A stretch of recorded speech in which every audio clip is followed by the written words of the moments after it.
parte da gravação da nosso feirão das eletivas, onde tem a última parte dos vídeos para nós assistirmos, tá bom? Então, vamos lá. Qualquer coisa eu estou aqui à disposição ou pelos meios de comunicação. Fechou? Vamos nessa.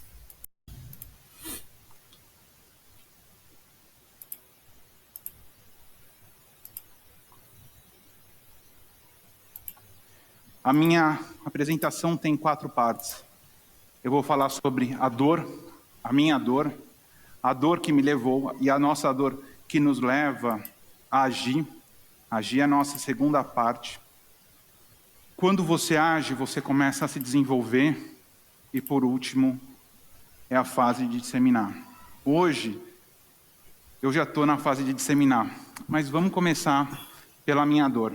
Eu sou Fernando Sembranelli, 38 anos, eu sou filho de médicos. A nossa família tem uma grande clínica no ABC chamada Clínica Ana Rosa. E ao longo da minha vida profissional, eu vi muito os meus pais terem um crescimento profissional. Eu nasci 1 ano depois que eles se formaram. Imagina isso. Eles tiveram que batalhar desde que eu nasci. E batalharam muito, e batalharam sempre.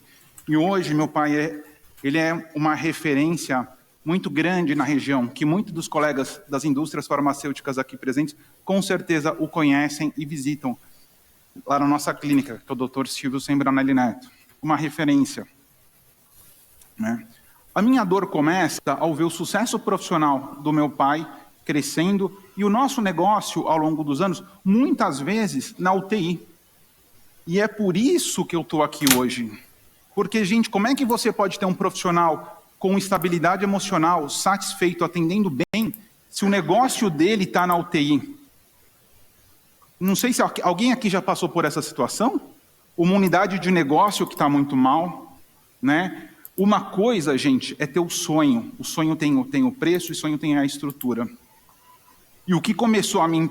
E no começo, essa questão da UTI, isso me sensibilizou muito para a questão da gestão. Falar, não, a gestão vai nos salvar. Pai, vá para a GV. E isso parece uma brincadeira. Assim, eu lembro como se fosse hoje que chegou um prospecto de MBA em saúde na GV, na unidade local, que é a Strong. E meu pai aceitou esse convite de fazer o MBA. E ali começa um primeiro passo para a mudança, né? E isso, ao longo do tempo, eu sempre a hora que eu fiz colégio Bandeirantes, certamente alguns de vocês têm filhos lá, né? Um colégio extremamente difícil e focado no vestibular. O vestibular é uma parte pequena de uma corrida que é uma corrida de longo prazo, que é o desenvolvimento profissional. E quantos de nós estamos aqui hoje pensando o que vai ser o futuro da educação em saúde? O que vai ser o futuro da educação médica? Gente, eu tinha feito colégio Bandeirantes. Fiz 2 anos de cursinho. A hora que eu entrei na faculdade, eu estava com o quê? Depressão. Por quê? A minha namorada tinha me deixado pela primeira vez, depois a gente voltou. Mas também eu não era nada desenvolvido do ponto de vista de liderança emocional. Eu só sabia assim, A, B, C, D ou E, A, B, C, D ou E. Eu estava completamente treinado para passar no vestibular e absolutamente despreparado para enfrentar a vida.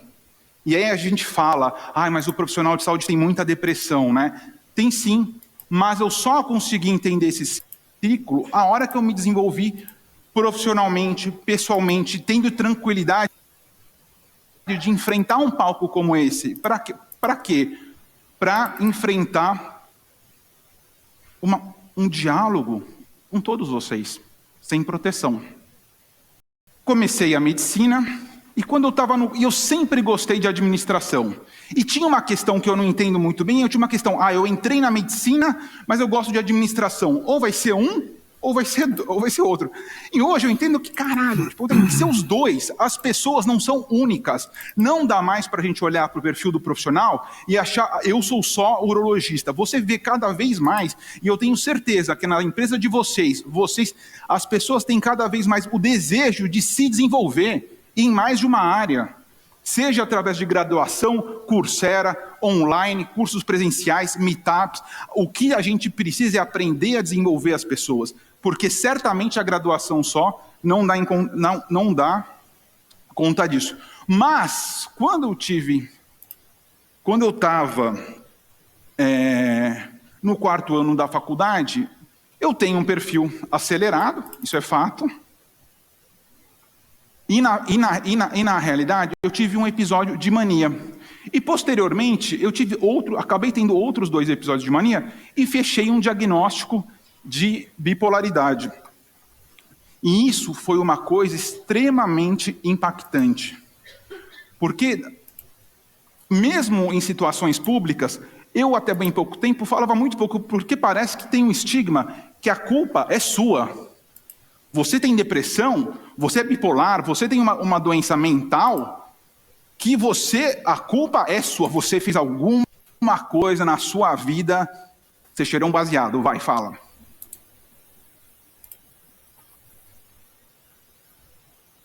E na prática tem uma coisa mais grave ainda, né? E eu parabenizo aos idealizadores, ao Carlos e o César do Ideia Saúde, que a gente precisa de mais espaços de diálogo, porque mesmo em relação à saúde mental, a gente tem pouquíssimos espaços de diálogo. E na área da inovação, mais ainda. Bom, eu me formo em medicina, começo a fazer terapia, começo a me desenvolver na área de liderança, vou para os Estados Unidos, faço um MBA. Ó, que bonito. Eu adoro ecossistemas, gente. Eu sou... né? Mas ao longo da minha vida, sempre buscar o desenvolvimento. Fui fazer MBA no exterior. E no MBA do exterior, gente, tem uma história que eu quero compartilhar com vocês. Eu fui fazer um final de semana, uma vivência junto com o exército norte-americano. E aí, e aí teve uma hora que eles falaram assim, agora vocês vão atravessar esse rio. Me falam o que vocês fariam para atravessar esse rio, mas não atravessa, só fala. E aí chegou uma hora, gente, que eu dei porra, isso aqui tem que fazer assim, tem que atravessar, faz por cima, por baixo. E no final, eu recebi um feedback de uma pessoa do exército americano. Ele falou, parabéns, Fernando, você ficou em penúltimo lugar. E aí, às vezes as pessoas falam... e aí eu comecei a entender a importância desses processos de desenvolvimento profissional e de ter coach nessa jornada. Né? Que às vezes o pessoal reclama assim, é extremamente importante. Quando eu terminei a residência, eu descobri que, que a coisa que eu mais queria realmente desenvolver... encontrei um outro sócio, que é o Vitor Aceituno, que certamente alguns de vocês conhecem, que a gente falou assim, o que a gente quer fazer? A gente quer empreender. Então eu falei assim, o que eu mais era apaixonado e continuo sendo extremamente apaixonado é empreendedorismo e inovação em saúde. A gente começou uma iniciativa, um blog extremamente despretensioso, chamado Empreender Saúde. Empreender Saúde, em 2 anos, o primeiro evento que a gente fez, gratuito, a gente lotou aquela sala do Lemos Torres. Quem aqui conhece a escola? Certamente, a sala do Lemos Torres é uma sala um pouco menor aqui, umas 120 pessoas, aonde a gente trouxe 4, 5 empreendedores para falar, porque em 2010 não se falava nem de empreendedorismo, nem de inovação na área da saúde. Não se falava, gente, não tinha referência, não tinha exemplo, não tinha role model. Se você não fala sobre isso, como é que as pessoas vão se desenvolver nessa área? E o que eu começo a perceber que me impressiona muito é que agora esse cenário é completamente oposto. Cada vez mais a gente recebe colegas da indústria farmacêutica, médicos, fonoaudiólogos, fisioterapeutas, executivos, CEOs de grandes empresas, que não só querem estar envolvidos com projetos de inovação, como entendem que isso é estratégico para o futuro da carreira e dos desejos dele, né? E dos desejos deles. Então isso é uma coisa extremamente importante. Mas eu também chegou um momento que eu comecei a ter muito conflito na minha sociedade inicial, que ela fez um diagnóstico, falou, olha, infelizmente vocês não têm mais condições de ficar juntos. E ter a humildade de aceitar esse diagnóstico, que em termos organizacionais, a gente não tinha mais condição, e tomar uma decisão para seguir esse caminho, foi extremamente importante para o nosso desenvolvimento. E o que eu percebo hoje, o que a gente precisa não é mandar as pessoas para Harvard, mas certamente a gente precisa que as pessoas tenham histórias para contar. Quando eu fui para a Duke, gente, o processo de avaliação tem uma parte que é técnica, que você tem que fazer uma prova, e tem uma parte que são histórias. Cite um exemplo de liderança que você teve.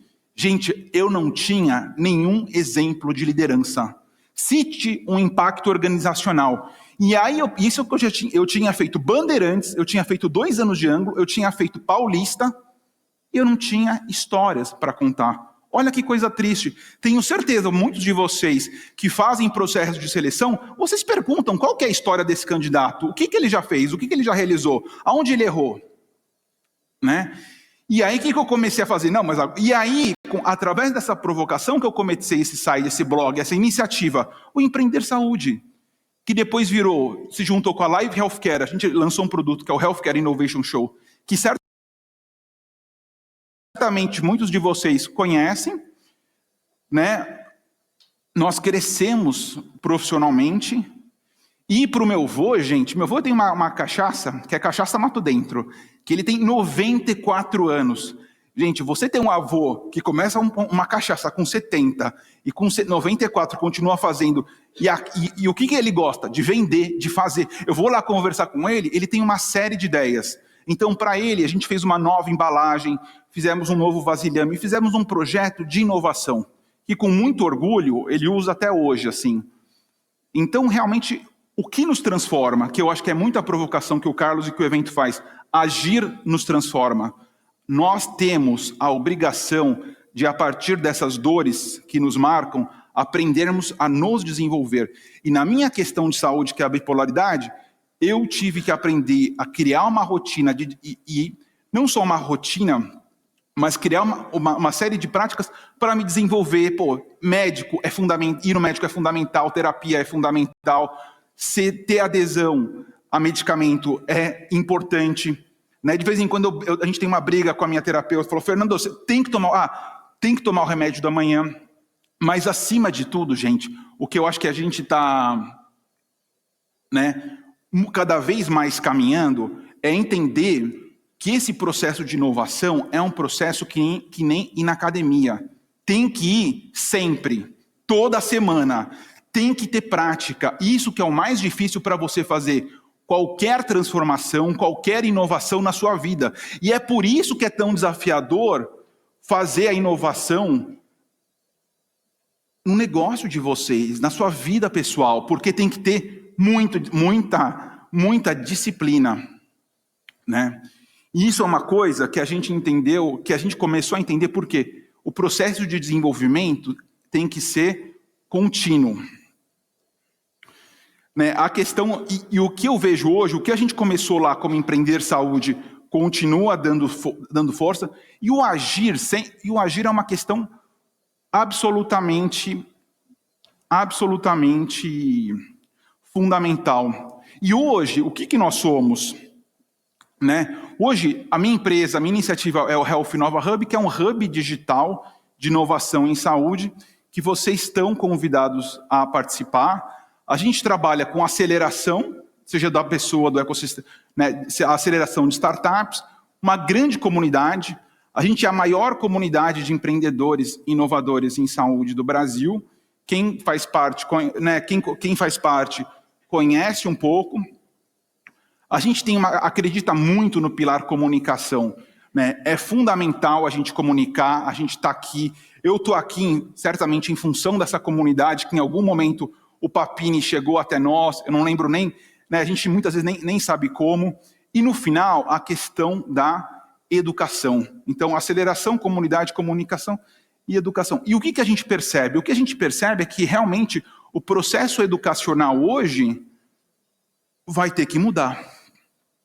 né? A gente está mudando. Eu percebo que foi importante eu ter ido para os Estados Unidos, mas hoje a gente tem uma comunidade tão grande e tão forte que a gente fala assim, olha, né, muitos de nós talvez já estejamos conectados online, mas assim, o digital nos conecta, mas essas conversas presenciais, a habilidade de dialogar, a habilidade de ser transparente é o que nos transforma, né? E tem um autor, tem um grande empresário